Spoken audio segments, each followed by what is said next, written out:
अल्लाह के रसूल सल्लल्लाहु तआला अलैहि वसल्लम ने इरशाद फरमाया, इस्बिरू फ़इन्नहु ला याती अलैकुम ज़मानुन इल्लल्लज़ी बअदहु शर्रुम मिन्हु औ कमा क़ाल रसूलुल्लाह सल्लल्लाहु अलैहि वसल्लम।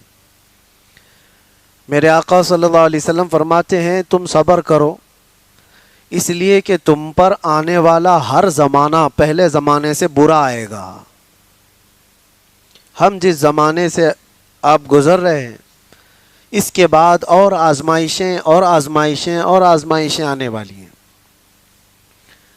और एक हदीस पाक में अल्लाह के रसूल सल्लल्लाहु अलैहि वसल्लम फरमाते हैं कि मोमिन एक फितने का मुकाबला कर रहा होगा और उससे निकल जाएगा, उस फितने को देखकर इतना घबराएगा और ये सोचेगा कि इसमें तो मेरी मौत हो जाएगी। फिर अल्लाह तबारक व तआला उस फितने से उसको निकालेगा, वो दूसरे में मुब्तला होगा या दूसरे का सामना कर रहा होगा और उसको ये लगेगा कि ये अब आने वाला जो फितना है पहले वाले से तो बहुत बड़ा है। इसी तरह से हर आने वाले ज़माने का फितना पिछले ज़माने से बढ़ कर के ही आएगा। आजमाइश, फितना जो है ये लफ्ज़ कुरान पाक में भी आया है और फितना का लफ्ज़ जो है आजमाइश और इम्तिहान को कहा जाता है मोमिन के लिए। कुरान पाक में अल्लाह ताला फरमाता है, यौम हुम अलन नारी युफ्तनून। कुरान पाक में अल्लाह फरमाता है, इन्नमा अमवालुकुम व औलादुकुम फितना। तुम्हारा माल, तुम्हारी औलाद फितना, फितना का मतलब आजमाइश है, तुम्हारा इम्तिहान है। इन्नल्लज़ीना फ़तनुल मुअमिनीना वल मुअमिनात। फितना का ये लफ्ज़ कुरान पाक में कई जगह पर आया। जो आयत मैंने खुतबे में पढ़ी वो भी, फ़लयहज़रिल्लज़ीना युख़ालिफ़ूना अन अम्रिही अन तुसीबहुम फ़ितना औ युसीबहुम अज़ाबुन अलीम। अल्लाह फरमाता है, लोगों को चाहिए कि मेरे नबी के हुक्म की मुखालिफत करने से बचें, वरना वो फितनों में मुब्तला होंगे या दर्दनाक अजाब में गिरफ्तार होंगे। ये अल्लाह ताला की तरफ से पहले से तंबीह की गई है।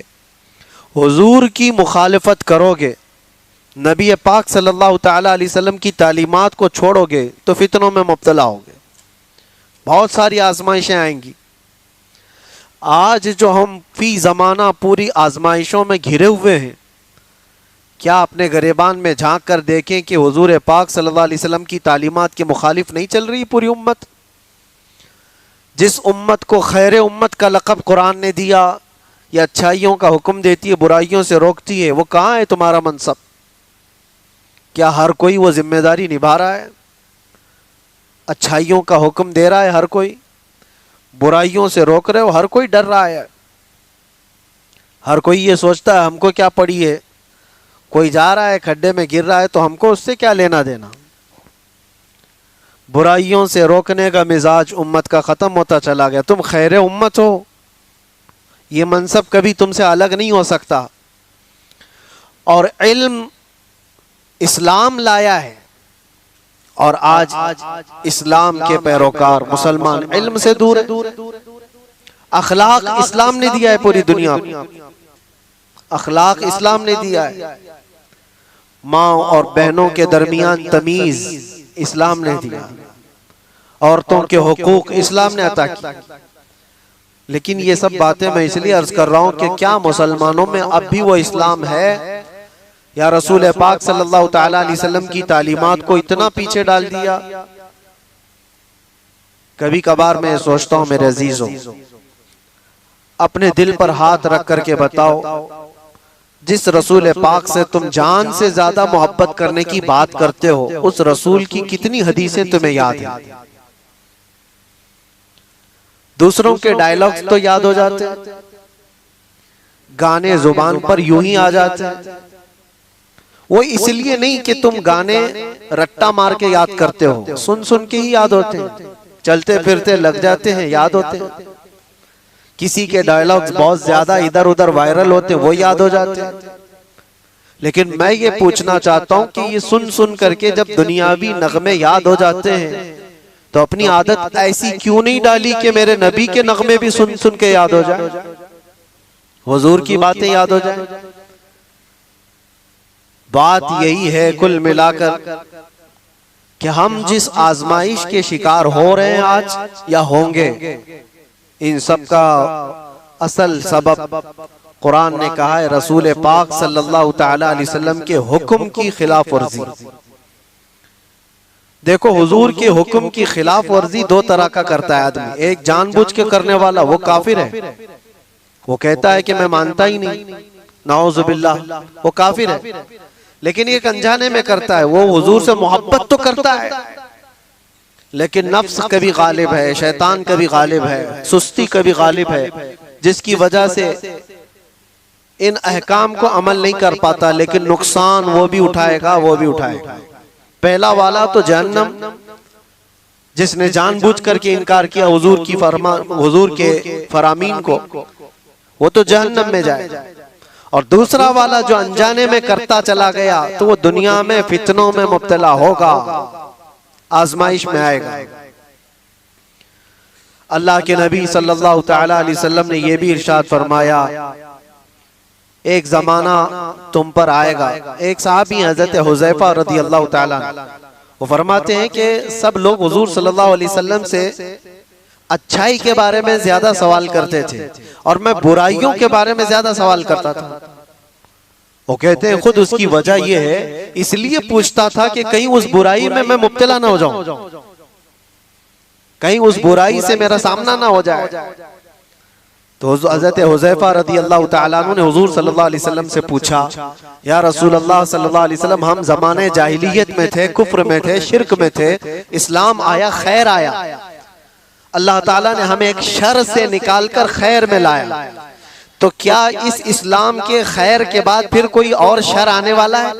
इसके बाद और कोई बुराई आएगी? हुजूर ने फरमाया हाँ आएगी। जिस इस्लाम में तुम हो, इस खैर के बाद फिर शर आएगा। उस साहबी ने फरमाया क्या वो शर जो आएगा, वो बुराई जो आएगी, उसके बाद फिर कोई खैर नहीं आएगा? हुजूर ने फरमाया आएगा। इसका मतलब ये है ज़माने जाहिली, ये पूरी हदीस सुन लीजिए, हजरत हुज़ैफा रज़ियल्लाहु ताला अन्हु की ये हदीस सही हदीस है पाक। पहले उन्होंने पूछा, हम ज़माने जाहिलियत में थे, कुफ्र और शिरक में थे, इस्लाम में आए तो एक बुराई से निकलकर खैर की तरफ आए। अब पूछा क्या इस खैर के बाद फिर कभी और कोई बुराई आने वाली है, शर आने वाला है? हुजूर ने फरमाया हाँ आने वाला है। उस शर के बारे में क्या क्या हुजूर ने फरमाया वो भी बताता हूं। लेकिन हजरत हुज़ैफा ने उसके बाद का भी पूछा, कहा वो शर जब आए तो क्या उसके बाद फिर कोई भलाई आएगी कि नहीं आएगी, खैर आएगा कि नहीं? हुजूर ने फरमाया हाँ आएगा। इसका मतलब ये हुआ कि हम जिस जमाने से गुजर रहे हैं, हो सकता है ये शर पे शर, शर पे शर आ रहा है, लेकिन मेरे नबी की बशारत के बाद ये सारे शर के बाद एक खैर आने वाला है। इस सारे शर के बाद एक खैर आने वाला है। यहां तक कि हुजूर सल्लल्लाहु अलैहि वसल्लम से जब हजरत हुज़ैफा ने पूछा था ना कि कैसा शर आएगा, हम तो जहालत से निकल करके इस्लाम में आए, ये खैर है, इसके बाद जो शर आएगा वो कैसा होगा? हुजूर ने फरमाएगा वो ऐसा होगा कि लोग मुसलमान कहलाने को भी झिझकते होंगे और कुछ लोग उसको मुसलमान को ऐसा देखेंगे जैसे किसी चोर को या जानी को देखा जाता है।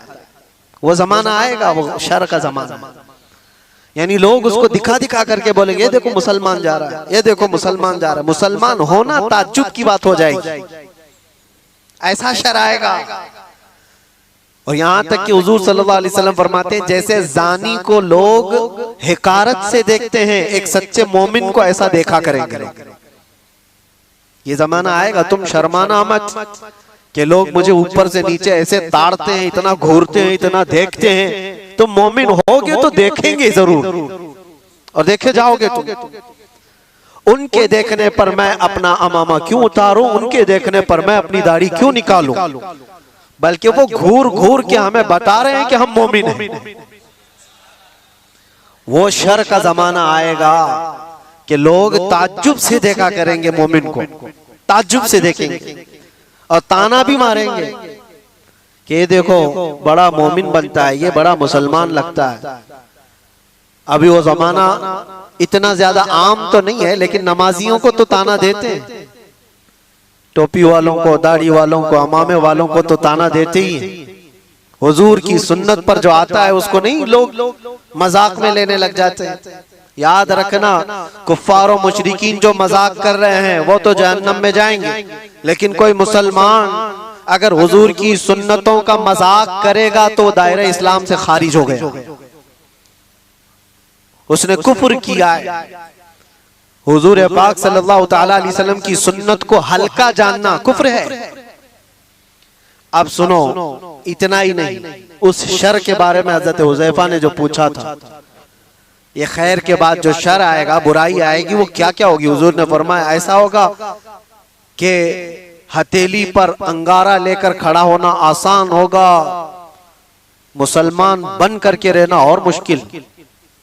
मफहूम हदीस बता रहा, ईमान पर कायम रहना इतना मुश्किल हो जाएगा, हथेली पे जैसे अंगारा लेकर खड़ा होना मुश्किल है।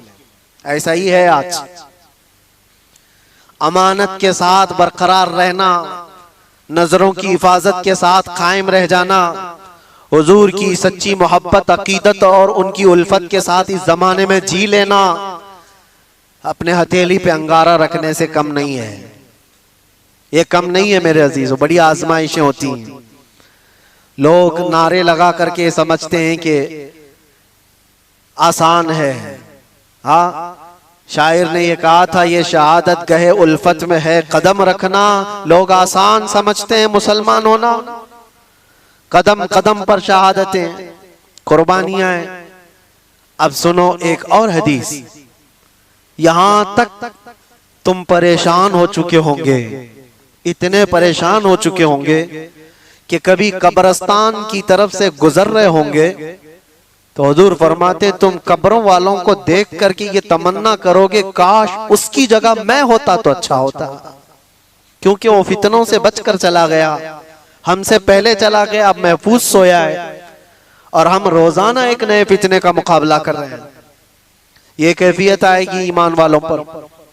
और इतना ही नहीं, और आगे अल्लाह के नबी सल्लल्लाहु तआला अलैहि वसल्लम फरमाते हैं, मोमिनों पर जो शर का जमाना आएगा वो ऐसा होगा कि पूरी दुनिया में कुरान के सिर्फ लफ्ज बाकी रह जाएंगे, कुरान नहीं रहेगा, लफ्ज बाकी रह जाएंगे।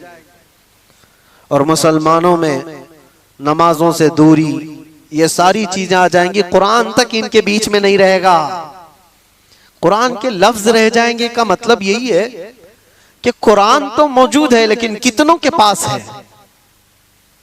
पास में होने का मतलब ये नहीं है कि पुट्ठे वाला, पेपर वाला कुरान, वो तो गले में भी लटका करके घूमो, उससे क्या होना है। जब कुरान ना पढ़ना आता है, ना समझ आती है, ना अमल करना आता है, तो क्या ये आज हालत नहीं है। कुरान कितने के पास, कितने लोगों के पास। मुझे अजीब वो मज़हका लगता है, लोग कव्वालियों में तो झूमते हैं और कुरान की तिलावत होती है तो इन्हें कुछ नहीं असर होता। उनको तो लगता है कब खत्म हो रही है, किरात कितनी लंबी कर रहे हैं मौलाना साहब, नमाज में लंबी किरात हो रही है, कुरान अल्लाह का कलाम है। तुम्हें समझ में आ रहा होता तो तुमको पता ही नहीं चलता कि रकात कब हो रही है। इक्का दुक्का जिसको कुरान होता होगा। तो अल्लाह के नबी सल्लल्लाहु अलैहि वसल्लम ने फरमाया एक जमाना इन पर आएगा कि इनके पास कुरान ही नहीं होगा।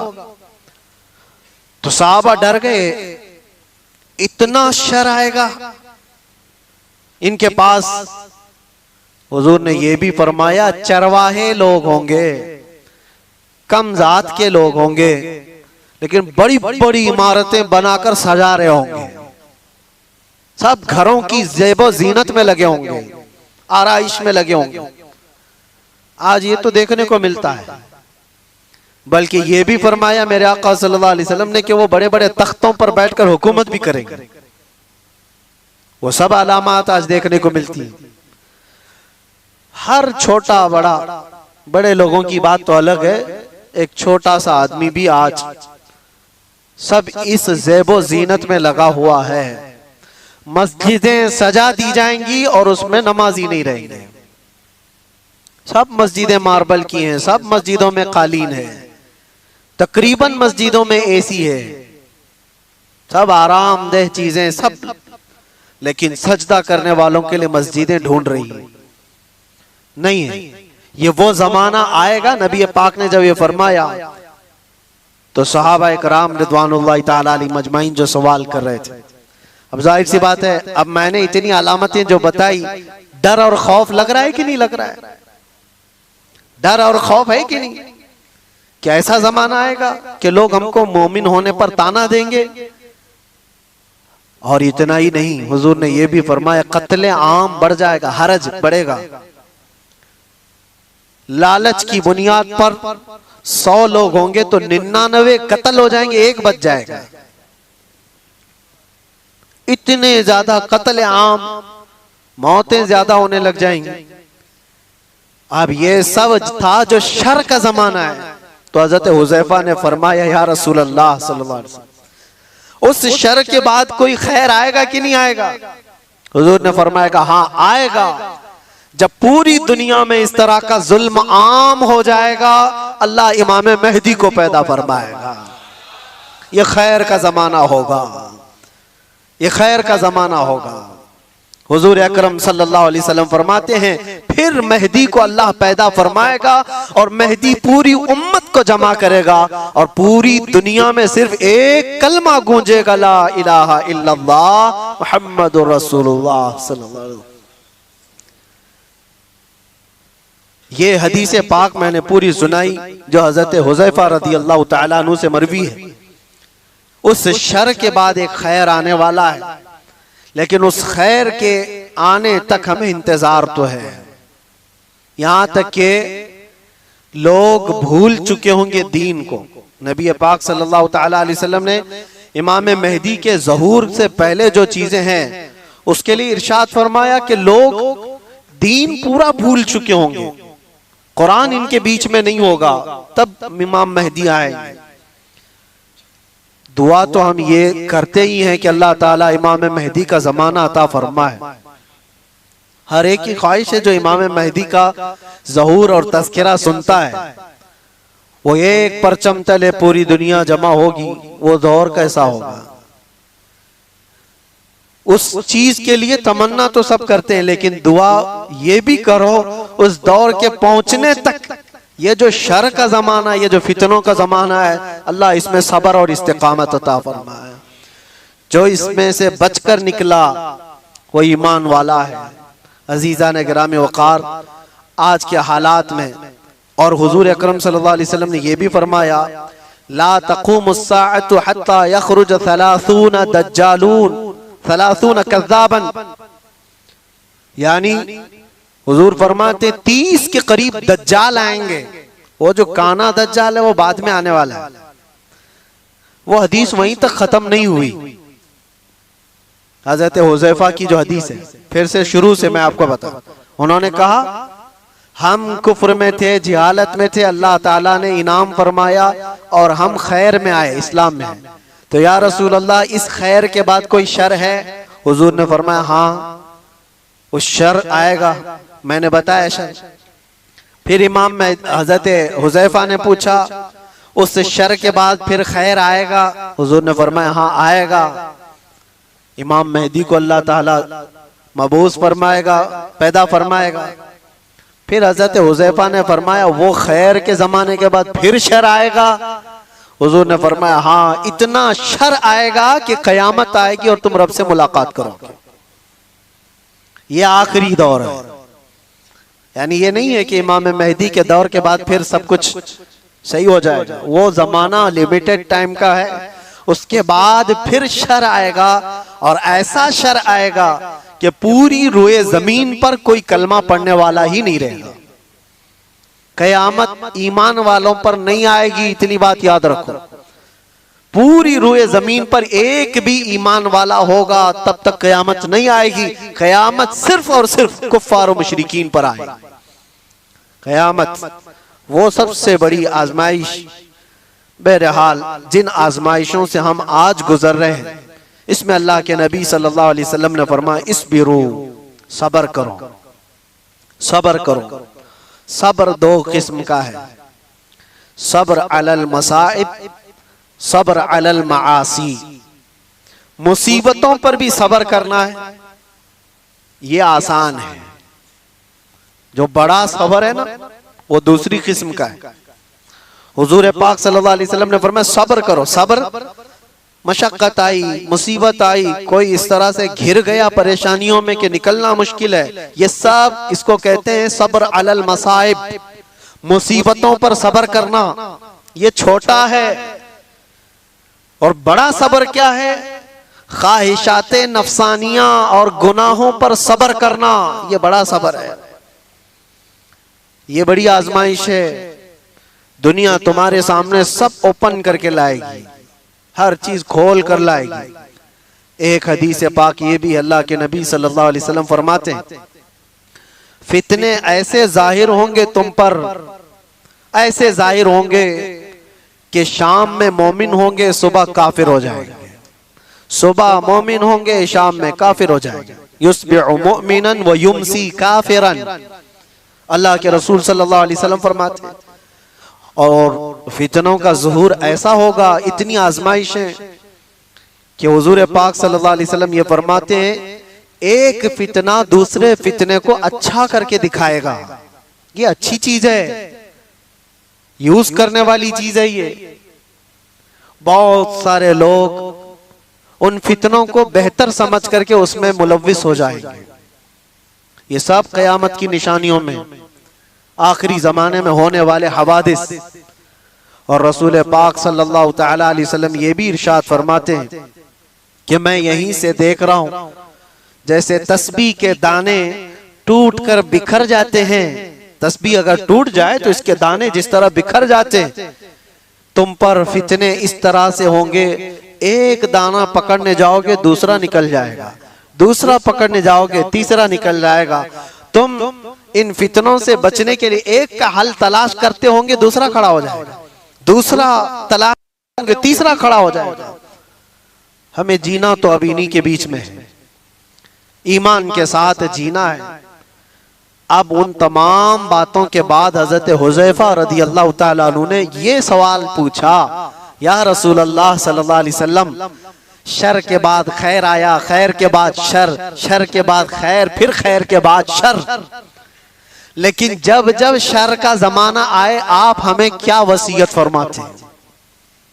जब जब शर का जमाना आए आप हमें क्या वसीयत फरमाते हैं? हुजूर पाक सल्लल्लाहु तआला अलैहि वसल्लम इरशाद फरमाते हैं, जो बंदा ये कहा, जो कुरान की आयत में इन्नल्लज़ीना क़ालू रब्बुनल्लाह, जिन्होंने ये कहा हमारा रब, कहते हो कि नहीं कहते हमारा रब? हुजूर फरमाते हैं फिर उस पर जम गया, फिर उस पर जम गया। इसके बहुत लवाजिमात हैं, ये बोलना आसान है। हमने ये कहा हमारा रब अल्लाह है, अल्लाह सबसे बड़ा है, अल्लाह सबसे बड़ी ताकत का मालिक है, ये कहा और उस पर जम गया। इसका मतलब है अपने हर शय में ये मानता है कि जो कुछ भी होगा वो अल्लाह की मर्जी से होगा, इस पर जमा रह गया।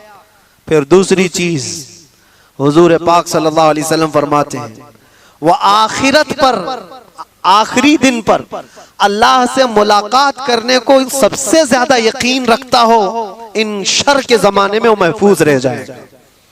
दो ही बातें फरमाई हुजूर ने, एक अल्लाह पर यकीन रखा हो कि जो कुछ भी होगा मेरे रब की मर्जी से, और दूसरे आखिरत के दिन पर।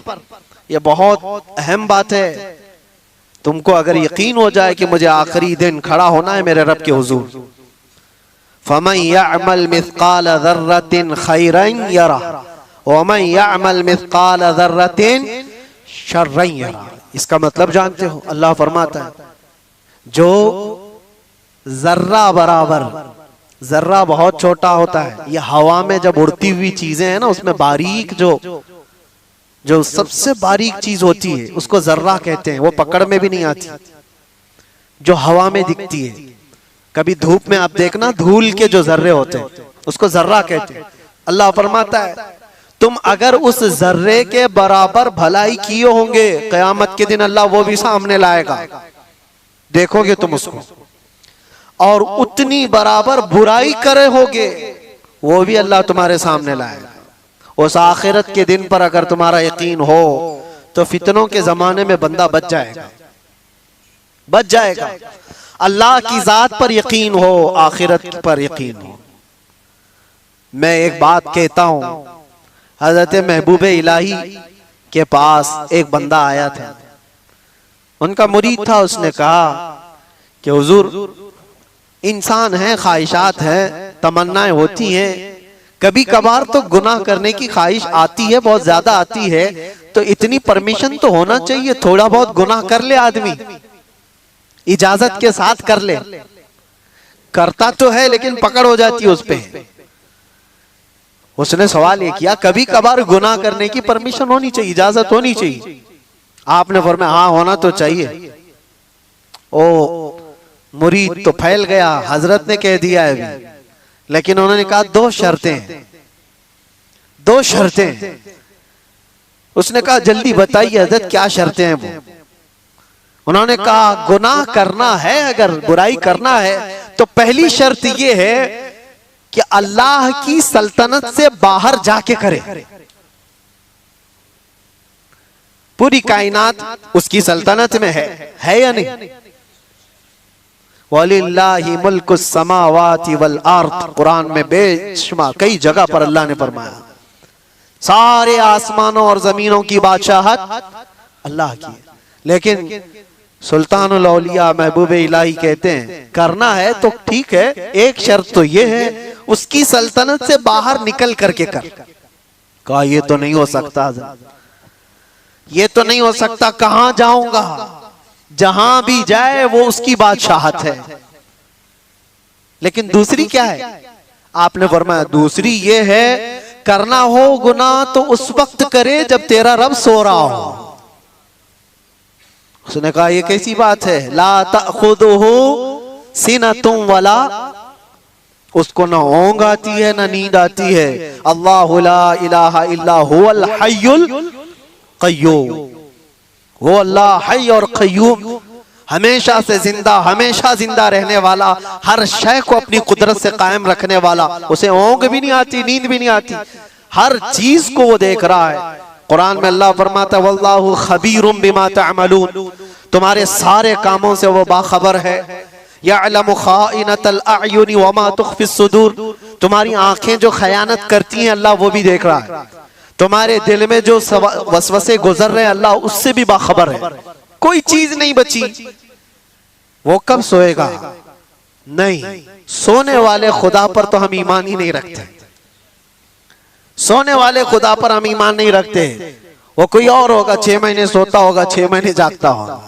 मेरा रब ला तअखुदुहु सिनतुम वला नौम, नींद और ऊंघ का तो इधर गुजर ही नहीं है। जिस कायनात को पूरा वो अपने कुन से चलाता हो उसके बारे में नींद का शायबा भी नहीं। तो दो बातें जो महबूब इलाही ने फरमाई, मुरीद दंग रह गया। कहा कि हुजूर नामुमकिन बात है, ना मैं उसकी सल्तनत से बाहर जा सकता हूं, ना कोई ऐसा वक्त आने वाला है जब उसको ऊंघ आए या नींद आए। तो आपने फरमाया तो फिर शर्म कर, उसकी सल्तनत में उसके देखने के वक्त तू कैसे कर सकता है? बच जा। इसके बाद फिर दोबारा सवाल ना करो। मेरे अजीजों, उन फितनों के दौर में, शर के जमाने में अगर तुम बच सकते हो तो ये ईमान कि मेरा रब अल्लाह है, फिर उस पर जम जाओ। और दूसरी बात हुजूर ने फरमाया युमिनु बिल आखिरा, आखिरत के दिन पर वो ऐसा यकीन कामिल रखता हो कि मुझे वहां तो उठाया जाएगा, पूछा जाएगा। बहरहाल आज मुझे सिर्फ ये हदीस पूरी बयान करनी थी। जो हालात आज पेश हैं, लोग इससे घबराए हुए हैं, नर्वस, कि कैसा कैसा दौर आ रहा है। इतने मारे जा रहे, इतने काटे जा रहे, हर जगह एक एक चीज पर। मियाँ अभी तो तुम मस्जिदों, खानकाहों और नबी पाक सल्लल्लाहु अलैहि वसल्लम की जात, अल्लाह की जात पर तनाज़ात कायम करने वाले लोगों को देखा है। वो दौर भी आएगा तुम्हारे कलमे तैयबा पर, तुम्हारी जुबान पर लोगों को एतराज होगा, सवाल होगा। आ भी गया तुम्हारी अजानों पर सवाल, तुम्हारी नमाजों पर। आज ये सारी चीजें जो है आजमाइश से तुम गुजर रहे हो। ये वो शर का जमाना है जिसमें तुम्हें सब्र रखना है। और सब्र दोनों किस्म का, मुसीबतों पर भी सब्र करो और मासी पर, गुनाहों पर भी सब्र करो। दोनों चीजें नौजवान तबके की जिम्मेदारी बढ़ जाती है। मेरे अजीज बच्चों, मैं आपसे कहना चाहता हूं, ये रमजान का आखिरी अशर है, आप अल्लाह के जिक्र की मजलिस में आए। खुदा रहा रसूल पाक का वास्ता देता हूं, तुम्हारे दो छोटे कंधों पर बहुत बड़ी जिम्मेदारी आई, जो अगलों पे नहीं थी आज तुम पर है। तुम्हारी पूरी जनरेशन जो बाद आने वाली है वो तुम्हारे हर नक्ल हरकत को देखेगी और उसको कॉपी करने वाली है। तुम बुज़दिल रहोगे तो नस्लें बुज़दिल होगी, तुम गुनहगार अय्याश रहोगे तो तुम्हारी नस्लें इसी तरह से पैरोकार बन जाएंगी। तुम्हारे इन कंधों पर बहुत बड़ी जिम्मेदारी है। क्या मेरे मुस्तफ़ा करीम सल्लल्लाहु अलैहि वसल्लम से इतनी मोहब्बत भी नहीं है तुम्हें कि अपने ऐशो इशरत को ठोकर मारे हम? दुनिया जो चाहती है वैसे ना बन करके आमिना का लाल जैसा चाहे वैसे बन जाए। क्या इतनी चीज कुर्बानी हम नहीं दे सकते इस दौर में, जहां लोग तुम्हारे रब पर सवाल करें, कुरान पाक को जला दिया जाए, तुम्हारे बुजुर्गों की कब्रें उखाड़ने की बात हो? अब बचा क्या तुम्हारे उरी? क्या ये दौर तुम्हारे ताश के पत्तों पर बैठने का दौर है? क्या ये दौर तुम्हारे शराब पीने का और जुआ खेलने का दौर है? क्या ये दौर तुम्हारा पूरा 24 घंटे इंटरनेट पर गेम खेलने का वक्त है? तुमसे सवाल होगा हर घड़ी के बारे में, हर लम्हे के बारे में सवाल होगा। और एक बात ये भी याद रखो, अल्लाह के नबी सल्लल्लाहु अलैहि वसल्लम फरमाते हैं, कुल्लुकुम राइन व कुल्लुकुम मसऊलुन अन रिअयतिहि। तुम में से हर आदमी निगहबान है, जैसे चरवाहा अपनी बकरियों का निगहबान होता है। तुम में से हर आदमी निगहबान है और हर आदमी से उसके नीचे रहने वालों के बारे में पूछा जाएगा क़यामत के दिन। तेरी औलाद क्यों बिगड़ी? तेरी औलाद गलत रास्ता क्यों इख्तियार की तेरे अंडर में थी? तुम्हारी बहनें, तुम्हारी बीवियां, तुम्हारी बच्चियां, ये तुम्हारे मातहत हैं, तुम इनके मसूल हो, इनके जिम्मेदार हो। इनके गलत कदम का भी तुम्हें जवाब देना पड़ेगा। माहौल को बनाने के लिए तुम्हारे पास बहुत सारी चीजें हैं। उठो वो घर न हश्र न होगा फिर कभी, दौड़ो के जमाना चाल अपनी चल गया। इसीलिए इन फितनों के दौर में एक ही जगह से रोशनी मिलती है, वो गुंबद खजरा से। एक बात याद रखना मेरे अजीजों, दुनिया जिसको दिखाने के लिए कर रही होती है ना, वो दुनिया उनको देखती भी नहीं। जिसको दिखाने के लिए लोग कुछ चीजें कर रहे होते हैं, बहुत सारे लोग हैं, पूछा कि ये इतने नाक नक्शे ये सारी चीजें तेरे चेंज हो गया, होलिया बदल गया? कहा मैं फलां का फैन हूं, एक्टर का, एक्ट्रेस का, पता नहीं किसका किसका फैन है, उसी की तरह सब कुछ बनाना। लेकिन मैं उनसे पूछता हूं, जिसकी तुम नकलो हरकत कर रहे हो, जिसकी कॉपी कर रहे हो, क्या वो तुझे देख रहा है? क्या वो तुम्हें देख रहा है? वो देख करके कभी खुश हो रहा है? कभी तेरी खैरियत पूछा? लेकिन कसम रब्बे जुल जलाल की, पूरी कायनात के चप्पे में कहीं पर भी रहो, मेरे मुस्तफा के अखलाक पर जो अमल कर रहा है वो ताजदारे मदीना उसे देख रहे हैं, वो उसे देख भी रहे हैं और फख्र भी कर रहे हैं। और ये भी फरमाया बुजुर्गों ने, हुजूर की सुन्नतों पर चलने वाला, दुनिया के ताने बर्दाश्त करने वाला, लोगों की गालियां सुन सुन करके जीने वाला, लोग उसको दकियानूसी कहते हैं, फंडामेंटलिस्ट कहते हैं, पुराने ख्यालात का कहते हैं, सब तरह की चीजें बर्दाश्त करता रहा, लेकिन अपने होलियों को चेंज नहीं किया, अपनी तालीमात को नहीं चेंज किया, कुछ नहीं बदला। थका हारा गालियां खाकर जिस दिन उसका इंतकाल होता है, बुजुर्गों ने फरमाया, रसूल पाक सल्लल्लाहु तआला अलैहि वसल्लम उसके कब्र में आने से पहले तशरीफ लाते हैं और मुनकर नकीर से कहते हैं, जरा आहिस्ता से सवाल करना, बड़ा थक करके मेरा गुलाम आ रहा है, मैं मरूं तो मेरे आका, या मलाइका से कहना इसे कोई मत जगाना, अभी आंख लग गई है। जिंदगी गुजारो तो वो गुजारो। दुनिया के ताने इन फितनों के दौर में बर्दाश्त करना सीख जाओ। लोग तुम्हारे अखलाक पर उंगलियां उठाएं, तुम्हारे सच बोलने पर भी ताना होगा, तुम्हारे ईमान पर कायम रहने पर भी ताना देंगे लोग, तुम्हारी अच्छी बातों पर ताना देंगे कि इसकी जुबान तो देखो, मुल्ला बन गया, मौलवी बन गया, मौलाना जैसी बातें करने लग गया। ये ताने देने लग जाएंगे लोग। दो हदीस क्या नौजवान सुनाएगा, उसको कहते हैं अल्लामा बन गया, मौलवी बन गया है। ये दौर अल्लाह के नबी सल्लल्लाहु अलैहि वसल्लम ने हदीस पाक में फरमाया, इतना ही नहीं कि मौलवी मौलाना कहकर के ताना देंगे, ऐसा देखेंगे जैसे एक जिना करने वाले को देखा जाता है। यह हदीस है किताबुल मलाहिम वल फितन में, अबू नईम ने यह हदीस नकल फरमाई है। इसलिए मेरे अजीजों, उस दौर का मुकाबला करने के लिए, उस दौर के चैलेंजेस को आपको बताना यह जरूरी था। मैंने बताया उस दौर में अल्लाह के नबी ने यह भी फरमाया, जो महफूज रह सकता है वो कौन है? वो बंदा जो ये कहा मेरा रब अल्लाह है और उस पर जम गया। चाहे कुछ भी हो, अब मेरा रब अल्लाह है। तुम मेरे सीने पर चढ़ करके बोलो, मेरी गर्दन पर तलवार रख करके बोलो, मैंने कहा है मेरा रब अल्लाह है तो अल्लाह ही है। ये इस पर कायम रहना, और दूसरी चीज आखिरत पर कायम रहना। अल्लाह ताला इस शर के जमाने में हमारी हिफाजत फरमाए। इस शर के दौर में मौला हमारी जानों की, हमारे मालों की और हमारे आमाल और हमारे ईमान की हिफाजत फरमाए। खुसूसियत के साथ पूरी दुनिया भर में कुछ वाकयात ऐसे होंगे जो तुम्हारा दिल दहला देंगे। वो होंगे, वो भी आजमाइश है, वो भी आजमाइश है। मुझे एक बात याद आती है, एक खातून जो सिर्फ और सिर्फ मुसलमान होने के नाते अमेरिका की जेल में कैद, और कितने सालों से, सालों बीत गए, 25 साल के करीब। उस खातून को दांत तक तोड़ दिए गए, जहन तक माजूर कर दिया गया, हर चीज। उस खातून ने अपनी बहन को मुलाकात में एक बात ये कही थी।